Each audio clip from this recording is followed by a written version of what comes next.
हवा से बात करता हुआ।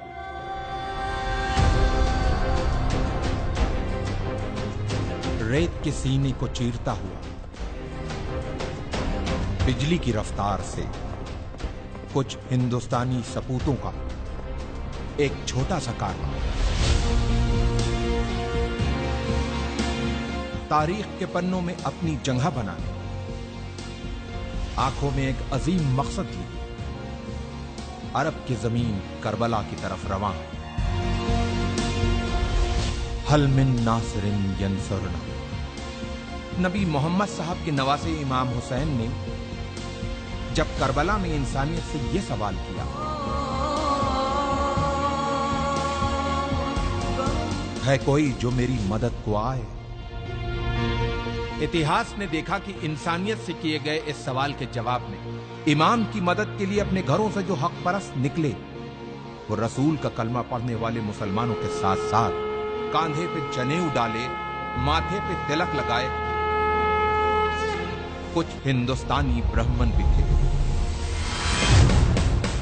ये वही वीर सपूत हैं जो मदद की शक्ल में हिंदू और मुसलमानों के बीच प्रेम की एक सुनहरी इबारत लिखने करबला जा रहे हैं।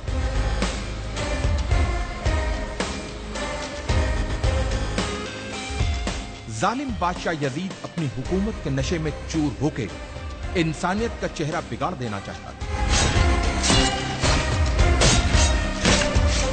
लेकिन उसे यह पता था कि जब तक नबी मोहम्मद साहब के नवासे इमाम हुसैन जिंदा हैं, तब तक वो अपनी मर्जी की नहीं कर सकता। उसके इसी डर ने इमाम हुसैन को उनके परिवार के साथ करबला में घेर के उनसे अपनी हुकूमत के सामने सर झुकाने को कहा। जियो और जीने दो की जिंदा मिसाल पेश करते हुए इमाम हुसैन ने यजीद के सामने एक पेशकश रखी कि अगर तुमको मुझसे कोई खतरा हो तो मुझे रास्ता दे दो ताकि मैं हिंदुस्तान चला जाऊं।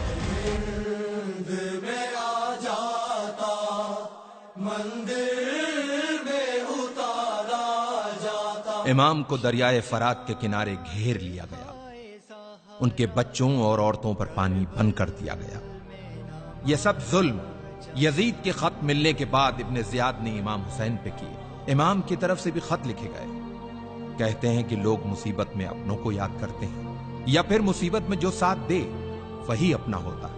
इमाम हुसैन ने अपने बचपन के दोस्त हबीब को खत लिखकर मदद को बुलाया और दूसरा खत करबला से दूर, बहुत दूर भारत के एक हिंदू राजा के नाम लिखा गया। इमाम हुसैन के बेटे अली इब्ने हुसैन ने अपने भाई भारत के राजा समुद्रगुप्त के नाम लिखा था यह खत। सुनने में अटपटा लगने वाले इस रिश्ते का इतिहास गवाह है।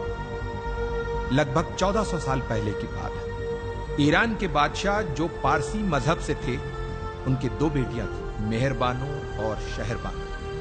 मेहरबानो का विवाह भारत के राजा चंद्रगुप्त से हुआ और रानी का नाम मेहरबानो से बदलकर चंद्रलेखा रखा गया। और कुछ वर्षों बाद चंद्रलेखा की छोटी बहन शहरबानो की शादी इमाम हुसैन से हुई। चंद्रलेखा और चंद्रगुप्त के बेटे समुद्रगुप्त उस समय राजा थे जब उन्हें अपने मौसेरे भाई अली इब्ने हुसैन का पत्र मिला।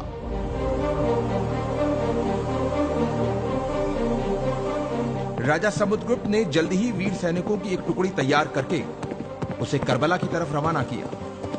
इन वीर सैनिकों के सरदार का नाम रेहबदत था,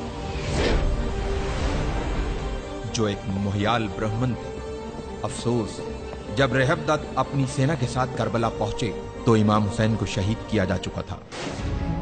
यह जान इन ब्राह्मणों का दिल टूट गया और जोश में अपनी तलवारों को अपने गलों पर रख लिया कि जिसकी जान बचाने आए थे, जब वही नहीं बचा तो अब हम जी के क्या करेंगे। लेकिन इमाम के चाहने वाले अरब के वीर योद्धा जनाबे मुख्तार के मना करने पे इन वीर सैनिकों ने अपनी तलवारों को अपने गलों से हटाया और मुख्तार के साथ मिलके खूने इमाम हुसैन का बदला लेने के मकसद से दुश्मनों से एक यादगार युद्ध किया और उन्हें हिंदुस्तानी तलवार के जौहर दिखाए। इन वीर सैनिकों ने करबला में जहां पड़ाव डाला था, उस जगह को हिंदिया कहते हैं, जो जगह आज भी उसी नाम से मौजूद है। इन ब्राह्मणों में से कुछ करबला में वीर गति को प्राप्त हुए, कुछ वहीं बस गए और कुछ अपने देश भारत चले आए। इतिहास इन वीर ब्राह्मणों को हुसैनी ब्राह्मण के नाम से जानता है।